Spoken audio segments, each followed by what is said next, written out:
Ажилчид хүн биш байвал яах вэ?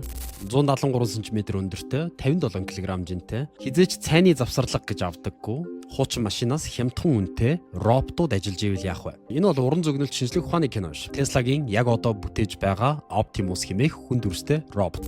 Elon Musk энэ роботыг Tesla-гийн хийсэн хамгийн үнцэнтэй бүтээгдэхүүн болж магадгүй гэж хэлсэн. За бүгдээрээ энэ талаар ярилцгаая. 2026 оны 6 дугаар сарын байдлаар Калифорни Fremont үйлдвэрт Tesla компани өөрийнхөө хүн дүрст роботоо угсарч байна. Elon Musk үүнийг Tesla-гийн Model S, Model 3, бүр Tesla-гийн бүх машины бизнесээс илүү үнцэнтэй байж магадгүй гэж өөрөө хэлж байгаа. Гайхамшигтай зүйл нь зорилттой үнэ нь $20,000. Танд үүсгэж өгөх бүтээмж болон үр ашиг нь машинаас хамаагүй илүү. Тэгэд Tesla компани маань энэхүү Optimus роботоос жилд 1 сая ширхгийг үйлдвэрлэхээр зорж байна. Бид кино салбар хөгжснөөс хойш робот гэдэг сэдвийг хүүхэлдэйн кинон дээрч, анимашн, уран зөгнөлт кинон дээрч тасралтгүй олон 10 жилийн турш харсаар ирсэн. Тэгвэл Монголд хизээ энэ робот орж ирэх бол ирвэл яг юу болох вэ гэж маш сонирхолтой асуулт. Энэ нь ажлын байрны ертөнцийг тэр чигээрээ өөрчилж магадгүй. Машинаас хямд үнэтэй, цаг хугацаа алдалгүйгээр тасралтгүй 24/7 ажилдаг ийм роботууд хөдөлмөрийн зах зээл рүү нийлүүлэгдэх юм бол хөдөлмөрийн зах зээл тэр чигтээ өөрчлөгдөнө. Бид нэр үйлдвэр, агуулга, үйлчилгээний салбарын талаар ярьж байна. Ямар нэгэн үйлчилгээний салбар одоо зөвхөн 9-6-гийн хооронд орой 10 хүртэл ажиллахгүй байж болно гэсэн үг.